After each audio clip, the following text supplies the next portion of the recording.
ચલો વિદ્યાર્થી મિત્રો, બધાને જય સ્વામિનારાયણ.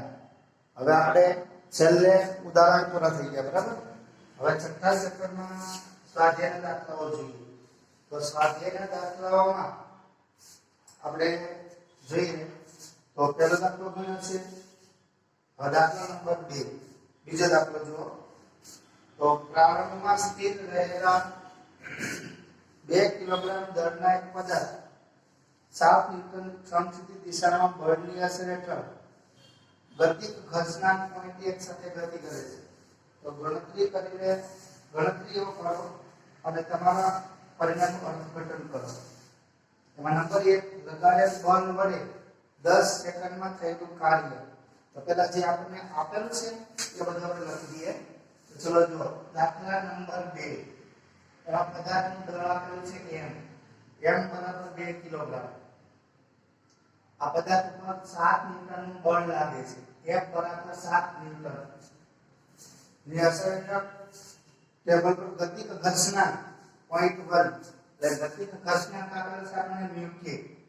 μk = 0.1. ના ઘર્ષણાંક પર ગતિ કરે છે. તો અક્ષરના પ્રશ્નનું અર્થઘટન કરીને આપણે જવાબ આપવાના છે. એમાં નંબર 1, લગાડેલ બળ વડે 10 સેકન્ડમાં થયેલું કાર્ય. તો અહીંયા આપણે ઘર્ષણાંક આપેલો છે, ગતિ ઘર્ષણાંક આપણે શોધો. ગતિ ઘર્ષણાંક આપણને આપેલો છે.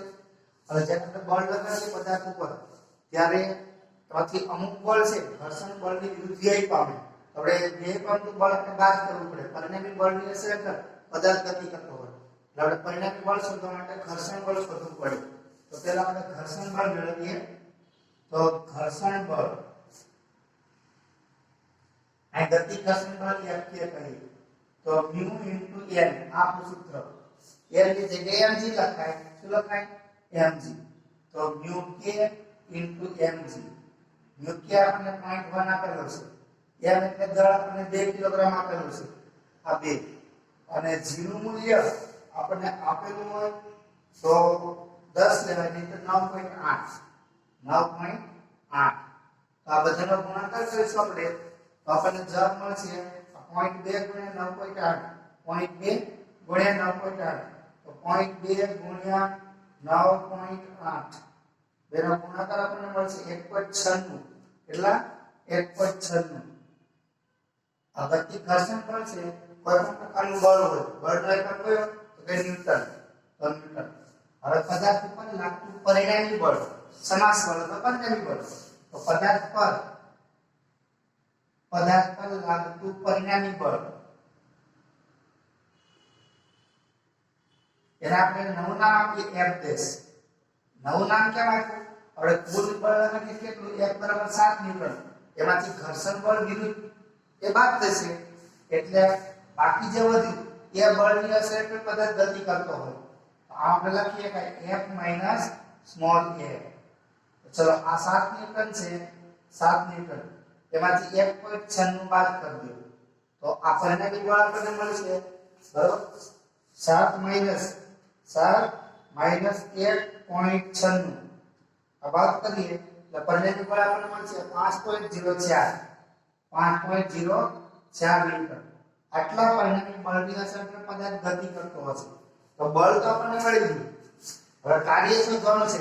કાર્યની વ્યાખ્યા પ્રમાણે બળ ગુણ્યા સ્થાનાંતર. તો હવે બધા પ્રશ્નનો જવાબ આપવાનો છે બધા 10 સેકન્ડ માટે. તો 10 સેકન્ડમાં થયેલું સ્થાનાંતર આપણે શોધવું પડે. તો ચલો જો 10 સેકન્ડમાં પદાર્થનું સ્થાનાંતર. તો પ્રવેગની ગતિ માટે સ્થાનાંતરનું સૂત્ર આપણે s બરાબર v0t બરાબર v0t પ્લસ 1/3 આ પ્રવેગની ગતિ માટેનું સૂત્ર. અને અહીંયા આગળ આપણને બરાબર અહીંયા વેગ આપણને આપેલો નથી એટલે પ્રવેગ આપણે મેળવવો પડશે. તો પ્રવેગ અને બળ આપેલું છે એનાથી આપણે પ્રવેગ મેળવીએ. તો a બરાબર f' upon f' આપણે ધ્યાનમાં લેવાય upon m. f' બરાબર કેટલા છે? તો 5.04 અને m બરાબર દળ કેટલા છે? 2 કિલોગ્રામ. એટલે આપણે બેને આને 2 વડે ભાગી દઈએ. 5.04 ભાગ્યા 2 એટલે આપણે પ્રવેગ મળી ગયો 2.52. એટલો 2.52 મીટર પ્રતિ સેકન્ડ સ્ક્વેર. હવે આ પ્રવેગ છે આપણે 10 સેકન્ડમાં થયેલું સ્થાનાંતર 10 સેકન્ડમાં થયેલું સ્થાનાંતર v v3 આપણે ગતિના સમીકરણો v v0 at v v0 at અને બીજો આપણે ગતિનું સમીકરણ કયું છે તો v0 સ્થાનાંતર માટેનું x v0t plus 1/2 at square 1/2 at square. અહીંયા પ્રારંભિક વેગ કેવો છે 0 એટલે v0 બરાબર 0 એટલે 0 થશે પ્લસ 1/2 ગુણ્યા પ્રવેગ આપણને કેટલા મળ્યો 2.52 t એટલે 10 સેકન્ડ એટલે વર્ગ કરીએ અહીંયા 252 ભાગ્યા 2 252 ભાગ્યા 2 આ 100 વડે ગુણો એટલે પોઈન્ટ કેન્સલ થશે પોઈન્ટ નીકળી જશે બરાબર. તો જોઈએ આપણે ગુણ્યા 100 અને ભાગ્યા 2 એટલે આપણને મળશે 126 મીટર. સ્થાનાંતર કેટલું મળશે 126 મીટર. તો હવે આ સ્થાનાંતરનો ઉપયોગ કરી પરિણામી બળ વડે થયેલું કાર્ય આપણે ગણી શકાય. પરિણામી બળ વડે થયેલું કાર્ય. તો પહેલા પ્રશ્નનો જવાબ 10 સેકન્ડમાં પરિણામી બળ વડે થતું કાર્ય લગાડેલ બળ વડે થતું કાર્ય. તો પહેલા પ્રશ્નનો જવાબ કાર્ય બળ ગુણ્યા સ્થાનાંતર. તો f' સ્થાનાંતર કેટલું છે s બરાબર. તો f' બરાબર આપણને કેટલા મળ્યા 5.04 ગુણ્યા સ્થાનાંતર 126 મીટર. હવે એનો ગુણાકાર કરી દો તો 5.04 ગુણ્યા 126 5.04 ગુણ્યા 126. હવે તમને ગુણાકાર મળશે 635 કાર્ય છે કાર્યના એકમ જૂલ. આને આપણે કહીએ W1. નંબર 2 બીજો આપણે શોધવાનું છે જુઓ 10 સેકન્ડમાં ઘર્ષણ બળ વડે થયેલું કાર્ય. તો એને આપણે કહીએ W2. ઘર્ષણ વડે થતું કાર્ય એને આપણે કહીએ W2. તો આ પ્રમાણે અહીં ઘર્ષણ બળ લેવાય ગતિ ઘર્ષણ બળ એક છે બરાબર ઇન્ટુ સ્થાનાંતર s. ગતિ ઘર્ષણ બળ કેટલું છે તો કે 1.96 અને સ્થાનાંતર કેટલું છે 126 મીટર. હવે બેનો ગુણાકાર કરી દો 126 ગુણ્યા 1.96 એટલે આપણને કાર્ય મળશે 246.96 એટલા 246.96 આ કાર્ય છે કાર્યનો એકમ જૂલ. આને આપણે W2 કહી દઈએ.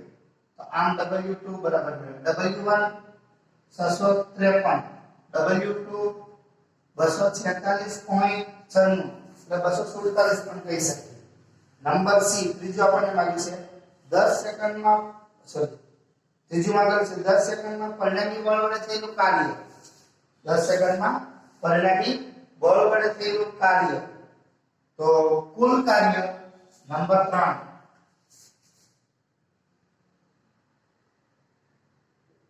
પરિણામી બળ વડે થતું કુલ કાર્ય. તો કુલ કાર્ય માટે એને આપણે W3 કહીએ. તો આ બંને કાર્યનો સરવાળો W1 W2. તો ચલો બંને કાર્યમાં W1 બરાબર કેટલા છે 635 પ્લસ આ કેટલા છે તો 246.96 બરાબર. આ બેનો સરવાળો કરી દો બંનેનો સરવાળો બંનેનો ચલો ઘર્ષણ બળ વડે થયેલું કાર્ય વિરુદ્ધ હોય એટલે ઘર્ષણ બળ વડે થયેલું કાર્ય આપણે બાદ કરવું પડે. તો 635 માંથી 246 પોઈન્ટ બરાબર 246 પોઈન્ટ આપણે બાદ કરી દઈએ. તો મારી કુલ છે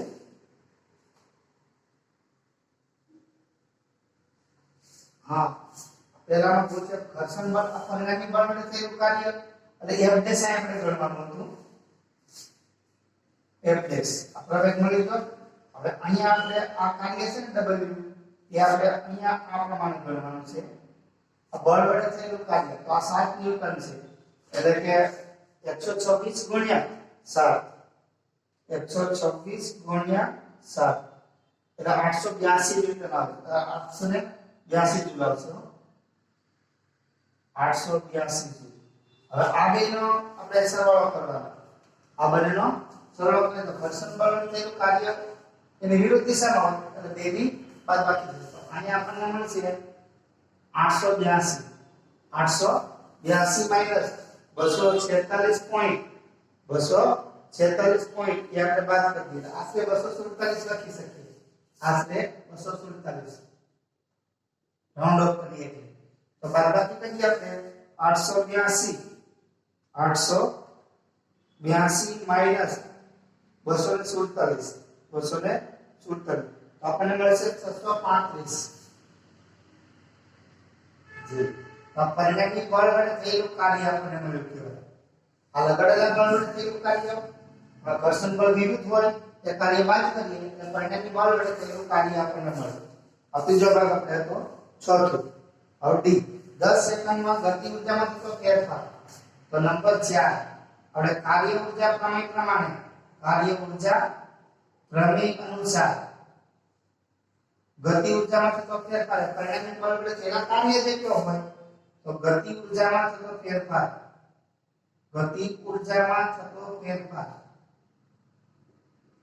પરિણામી બળ વડે થતા કાર્ય જેટલો હોય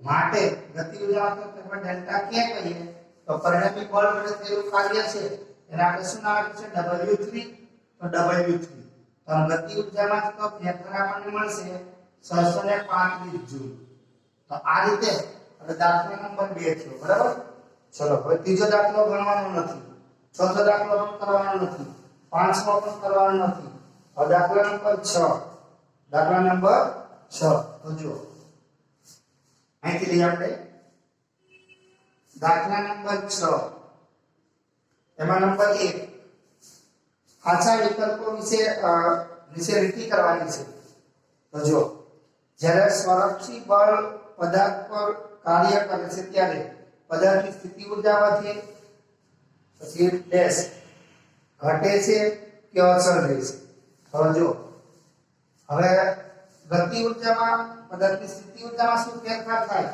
એનો જવાબ આપવાનો છે એમાં પહેલા એમાં હવે જ્યારે પદાર્થ ઉપર સ્વરક્ષિત બળ લગાડવામાં આવે ત્યારે પદાર્થ બળની દિશામાં સ્થળાંતર થતું હોય તો થયેલું કાર્ય એ પદાર્થની સ્થિતિ ઊર્જામાં ઘટાડો કરે ગતિ ઊર્જામાં વધારો કરે 3 પોઈન્ટ આપણને આપેલા છે બરાબર એમાંથી શું આવશે સ્થિતિ ઊર્જામાં ઘટાડો થશે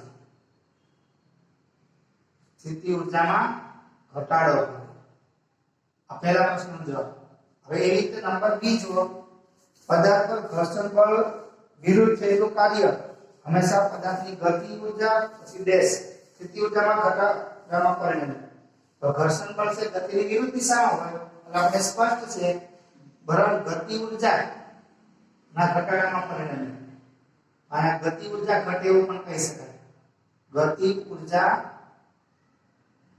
માં ઘટાડો થાય પછી નંબર સી ત્રીજો આપણને કીધું છે ત્રીજો વધુ કણ ધરાવતા તંત્રમાં કુલ વેગમાનમાં થતા ફેરફારનો દર બાહ્ય બળ કે તંત્ર પરના આંતરિક બળોના સરવાળાને સમપ્રમાણનો હોય તો જો એક કરતા વધારે કણોનું તંત્ર બનેલું હોય તો તંત્રમાં જે કણો વચ્ચે બળો લાગતા હોય એ બળો સમાન મૂલ્યના પરસ્પર વિરુદ્ધ દિશામાં હોય એટલે ન્યૂટનની ગતિના ત્રીજા નિયમ પ્રમાણે આંતરિક બળોનું પરિણામી બળ હંમેશા શૂન્ય હોય એટલે એ વેગમાનમાં કોઈ ફેરફાર આંતરિક બળો વેગમાનમાં કોઈ ફેરફાર કરી શકે નહીં એટલે માત્ર બાકી કે બધા કોઈ તંત્રમાં બે પ્રકારના બળો લાગતા હોય બાહ્ય બળો અને આંતરિક બળો તો આંતરિક બળોનું પરિણામી બળ શૂન્ય હોવાથી આ કોના સમપ્રમાણમાં થશે બાહ્ય બળોના સરવાળામાં તો સી માં આવશે બાહ્ય બળોનો સરવાળો બાહ્ય બળોના સમપ્રમાણમાં બાહ્ય બળોના સમપ્રમાણમાં એટલે બાહ્ય જેટલા બળો લાગતા હોય એ બધા બળોનું પરિણામી બળ એટલે બધા બળો બાહ્ય બળોનો સરવાળો કહેવાય એના સમપ્રમાણમાં હોય તો સી માં જવાબ છે હવે નંબર ડી તો D ડી માં આપણને આપ્યું છે જુઓ બે પદાર્થોની સ્થિતિસ્થાપક અથડામણમાં જે રાશિઓ અથડામણ પછી બદલાતી નથી તે અથડામણ પછી પણ ન બદલાતી હોય એવી રાશિ કઈ છે તો કુલ ગતિ ઊર્જા કે કુલ રેખીય વેગમાન કે બે પદાર્થો વડે બનતા તંત્રની કુલ ઊર્જા તો અહીંયા આપણે આ લખી શકીએ બે પદાર્થો વડે બનતું જે તંત્ર હોય બે પદાર્થો વડે બનતું તંત્ર બે પદાર્થો વડે બનતું તંત્ર છે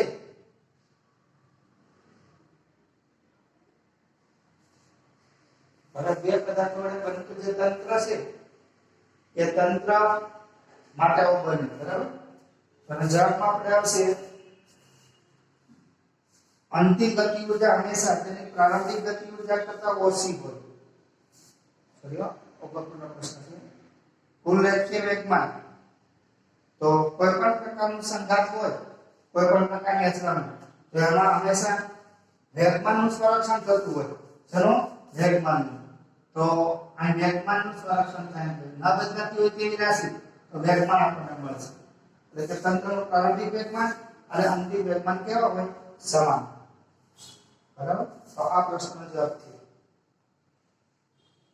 ગતિ ઊર્જા અચળ નથી રહેતી રેખીય વેગમાન અચળ રહે છે બે પદાર્થો વડે બનતા તંત્રની કુલ ઊર્જા પણ અચળ રહેતી હોય તો હવે સ્વાધ્યાય આપણે દાખલા નંબર 6.7 જોઈએ દાખલા નંબર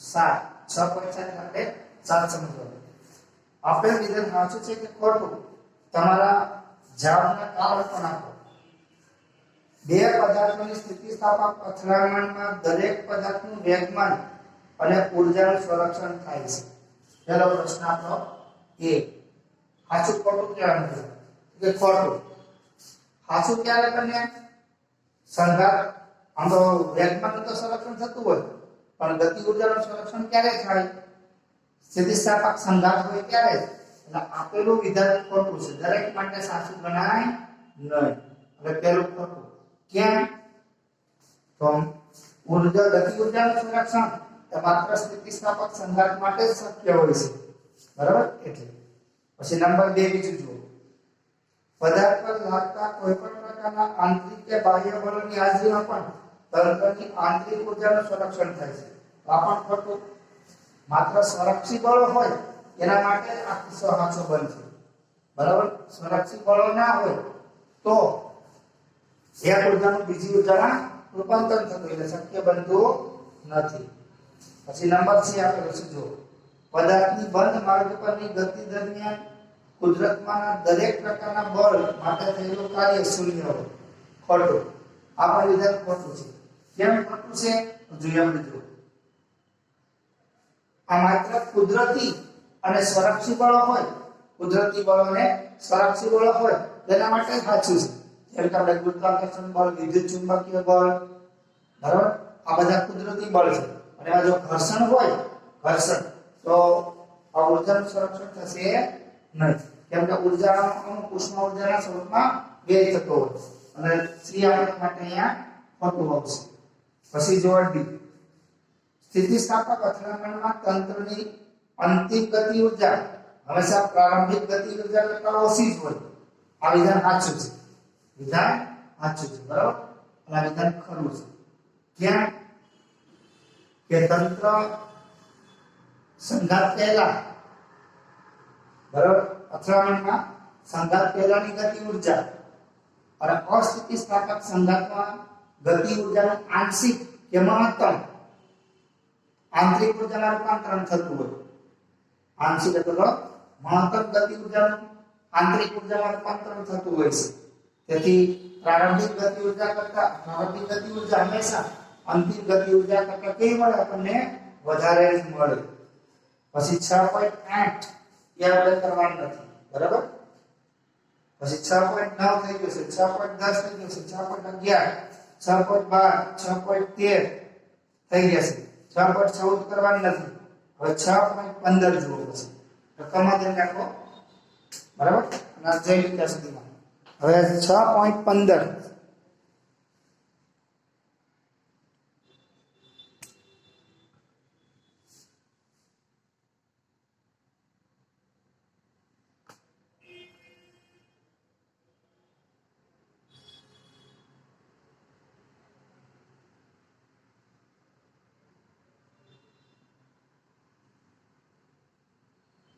હવે આપણે સ્વાધ્યાયમાં દાખલા નંબર 6.15 ચલો જો દાખલા નંબર 9 10 11 12 13 આપણે કરેલા છે આટલા દાખલા આપણે ગણેલા છે બરાબર 9 10 11 12 13 14 બરાબર 14 માં દાખલો કરવાનો નથી બરાબર પછી હવે દાખલા નંબર 15 આપણે જોઈએ દાખલા નંબર 15 તો જુઓ 15 નો દાખલો એક બિલ્ડિંગ ના ગ્રાઉન્ડ ફ્લોર પર રહેલ પંપ 30 મીટર ક્યુબ કદની ટાંકીને 15 મિનિટમાં ભરી દેશે તો અહીંયા ટાંકી જે ભરવા છે એનું કદ આપણને આપેલું છે 30 મીટર ક્યુબ ની કદની ટાંકી છે એને ભરવા માટે કેટલો સમય લાગે છે 15 મિનિટ તો t બરાબર 15 મિનિટ એટલે આપણે સેકન્ડમાં ફેરવીએ તો 15 ગુણ્યા 60 સેકન્ડ તો 1590 900 સેકન્ડ થશે બરાબર છે આગળ જો જે ટાંકી ગ્રાઉન્ડ પરથી 40 મીટર ઊંચાઈએ છે તો ઊંચાઈ h બરાબર 40 મીટર ઊંચાઈ ટાંકી આવેલી છે જો પંપની કાર્યક્ષમતા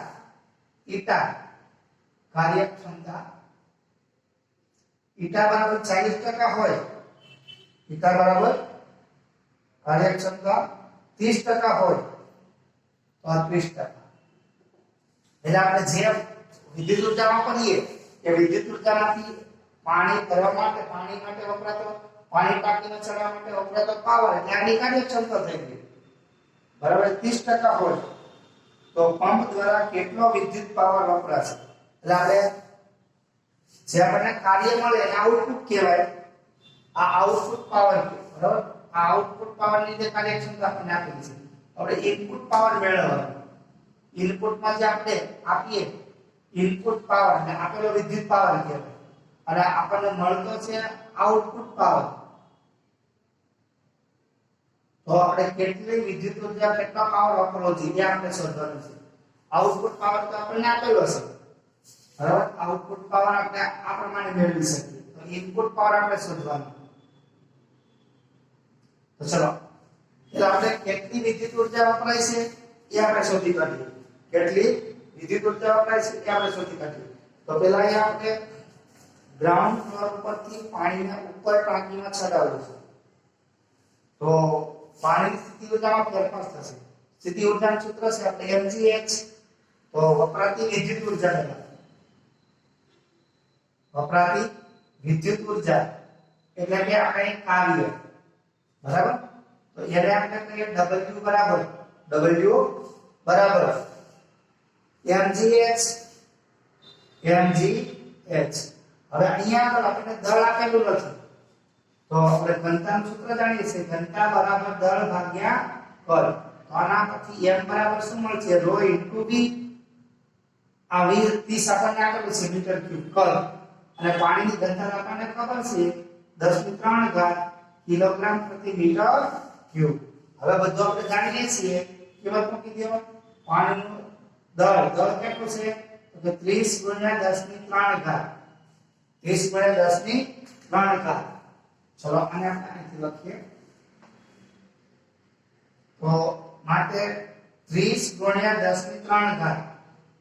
g એટલે 9.8 અને h એટલે ઊંચાઈ પણ આપણને કીધી 40 મીટર હવે આનો ગુણાકાર કરી દો આનો ગુણાકાર કરીએ એટલે આપણને જવાબ મળશે આનો ગુણાકાર કરીએ તો આપણને જવાબ મળશે બરાબર આ થતું કાર્ય જૂલમાં આવશે બરાબર પછી એના પછી પાવર આપણે મેળવી દઈએ તો ચલો કાર્ય આપણને મળશે 30 * 9.8 ગુણ્યા 30 ગુણ્યા 9.8 અને ગુણ્યા 40 મળશે 11.76 ગુણ્યા 10⁵ આટલા જૂલ કાર્ય મળ્યું આપણે પાવર સૂત્ર છે power p = w/t power p = w/t તો ચલો 11.76 0 ગુણ્યા 10 ની 3 અને એના છેદમાં t એટલે સમય 15 ગુણ્યા 60 એટલે કે 900 વડે ભાગી દો ભાગ્યા 900 એટલે આપણને મળશે 13.66 13.066 બરાબર ગુણ્યા 10 ની 3 ઘાત આટલા વોટ હવે આપણે આ પાવરને આપણે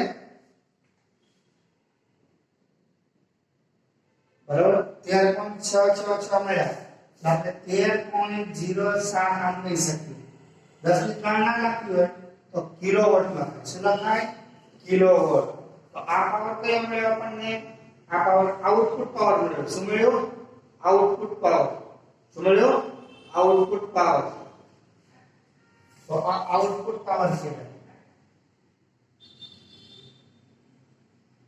હવે ઇનપુટ પાવર જોઈએ છે તો કાર્યક્ષમતા ઇકાઈ ઇક્વલ ટુ આઉટપુટ પાવર ભાગ્યા ઇનપુટ પાવર આના પછી આપણને મળશે input power is equal to હવે કેટલા બદલીએ તો આઉટપુટ પાવર બરાબર ભાગ્યા આઉટપુટ પાવર ભાગ્યા કાર્યક્ષમતા ઇકાઈ એ આપણે 30% આપેલી છે બરાબર તો 30% એટલે 0.30 કહેવાય 30 ભાગ્યા 100 તો હવે આપણે લખીએ કે આઉટપુટ પાવર આપણને કેટલો મળ્યો તો 13.07 કિલોવોટ માં છે અને એને ભાગ્યા 0.30 વડે ભાગી દો તો ચલો જો 0.30 વડે ભાગી આવે 0.30 વડે ભાગો તો 13.7 ભાગ્યા 0.3 તો 30 લખો તો આપણને મળશે 45.66 એટલે મળશે 45.66 13.07 ભાગ્યા કે 43 પોઈન્ટ ફરી બોલો 13.07 13.07 ભાગ્યા 0.30 એટલે 0.3 એટલે 43.56 મળે છે કેટલા 43.56 એટલે આશરે લખવું હોય તો 43.6 આ કિલોવોટ તો આમ આપણને મળી ગયો ઇનપુટ પાવર એટલે કે ઇનપુટ પાવર એટલે કેટલો પાવર ઉપયોગમાં લેવાશે એ તો વપરાતો વિદ્યુત પાવર કહેવાય અથવા આમ પણ લખાય વપરાતો વિદ્યુત પાવર આટલો વિદ્યુત પાવર વપરાશે એટલે ઇનપુટમાં જે આપણે વીજળી આપીએ ને એના દ્વારા આઉટપુટમાં આપણને કાર્ય મળે બરાબર તો આ થઈ ગયો દાખલા નંબર 15 બરાબર તો જોઈ લો બધા ચલો તો આપણે અહીંયા સુધી રાખીએ હો બોલો જય સ્વામિનારાયણ